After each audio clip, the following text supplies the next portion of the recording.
ভাইরা দল দল নির্বিশেষে এখানে বিশাল বড় একটা গণজামায়াত হবে। মার্চফর গাজা এর কর্মসূচিতে শাহবাগ থেকে শুরু করে মানিকগঞ্জ পর্যন্ত এখানে বিশাল বড় জামায়াত হবে। সমস্ত বাংলাদেশ ব্যাপী এই দাওয়াত পৌঁছেছেন। যাদের সময় আছে, সময় না থাকলেও সময় বের করতে হবে মুসলমানদের জন্য। সময় না থাকলেও সময় বের করতে হবে, একদিনের জন্য ছুটি নিতে হবে, ছুটি নিতে হবে। আমি সবার কাছে এটা ইমানি দায়িত্ব, দেখি ইমানি দায়িত্ব যে সবাই বিশাল বড় গণজামায়াত এখানে হতে হবে, বিশ্বকে দেখাইতে হবে যে মুসলিমরা ফিলিস্তিনিদের পক্ষে আছে, গাজাবাসীদের পক্ষে আছে। এটা আমাদের বিশাল বড় একটা ইমানি দায়িত্ব। এই জন্য আগামীকালকা যার যার অবস্থান থেকে অবশ্যই ওইখানে যাওয়ার জন্য চেষ্টা করবে ইনশাআল্লাহ। একা পারে না, এখানে যদি এখানে নয়নিগিরি গলে গাড়ি যাবে, একা কি হইলেও যাইবে ওইখানে। এটা ইমানি দায়িত্ব। যদি যত পরিমাণ আপনার ইমান থেকে থাকে যাইবে। কিন্তু আমার তো কর্মস্থল নিয়ে সবসময় কর্মস্থল আছে, এর কথা না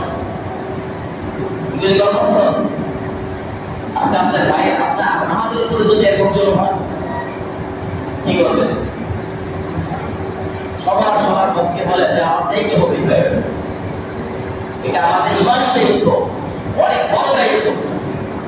আমাদের সমস্ত বাংলাদেশের সমস্ত পৃথিবীর এই ইমামদের খতিবদেরকে আমাদেরকে আহ্বান করছে, এই কথা আপনাদেরকে জানানোর জন্য মেসেজ আমাদেরকে দিয়ে দিচ্ছে। এখন আপনাদের ইচ্ছা যদি জানি দলের পরিচয় না গেলে মানে পরিপন্থী পরিচয় যাইতেই হবে। এখানে বিভিন্ন জায়গায় সম্পন্ন করে দিচ্ছে যে এখানে যাইতে হবে আগামীকালকার জন্য। এখন আপনাদের ইচ্ছা কি করবেন আপনারা, এটা আপনাদের বাবদের। আমার কথা আমি বলে দিলাম, আমাদের সমস্ত আলেমদের যারা জীবন ভাইদের মধ্যে ক্ষতি মুফতি আব্দুল মালিক সাহেব সমস্ত বাংলাদেশের যত ক্ষতি আছে জমাত দিয়ে উনি মেসেজ পাঠাইছে যে আপনারা দাওয়াত দিয়ে দেবেন সবাই যেন এই মার্চ ফর গাজার যে কর্মসূচি হবে ওখানে সবাই যেন যোগদান করে। এটা আমাদের ইমানি দায়িত্ব। উনি বলছেন এটা ইমানি দায়িত্ব, ফরজ আইন আমাদের উপর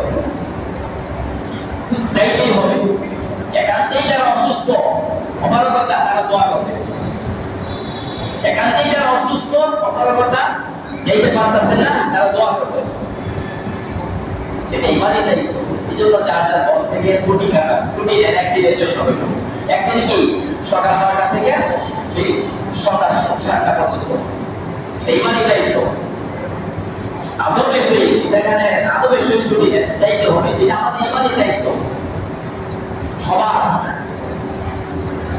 এই জন্য মুসলমানের উচিত যে তোমরা ঐক্যবদ্ধ হও, একটা আল্লাহর এই রশিকে তোমরা মজবুত ভাবে ঐক্যবদ্ধভাবে এই রশিকে আঁকড়ে ধরে রাখো। এই যে আল্লাহ যে রশি দিয়েছেন ইসলামের রশি, এই রশিকে ঐক্যবদ্ধভাবে ধরে রাখতে হবে, আমাদের ধরে রাখতে হবে। বিচ্ছিন্ন হওয়া যাবে না, পরস্পর বিচ্ছিন্ন হওয়া যাবে না, সবার ঐক্যবদ্ধ হতে হবে। মুসলিম নিধন করার জন্য ইহুদি এবং নাসারারা ঐক্যবদ্ধ হয়েছে, মুসলমান ইসলামকে পৃথিবী থেকে মুছে ফেলার জন্য। এখন আমরা কি ঐক্যবদ্ধ হতে পারি না? আমরা কি মুসলমান না? আমরা কি মানুষ না?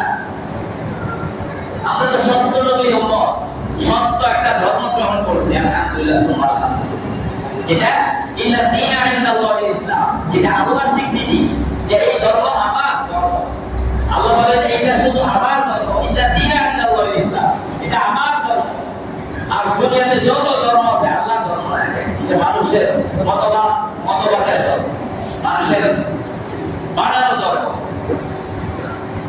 আল্লাহর ধর্ম হলো ইসলাম। এই জন্য আল্লাহ বলেন ওয়াতাসিমু বিহাবলিল্লাহি জামিআ, তোমরা সবাই ঐক্যবদ্ধভাবে আমার এই দিনের রশিকে আঁকড়ে ধরে রাখো, পরস্পর বিচ্ছিন্ন হয় না, পরস্পর বিচ্ছিন্ন হয় না, পরস্পর বিচ্ছিন্ন হওয়া যাবে না। कर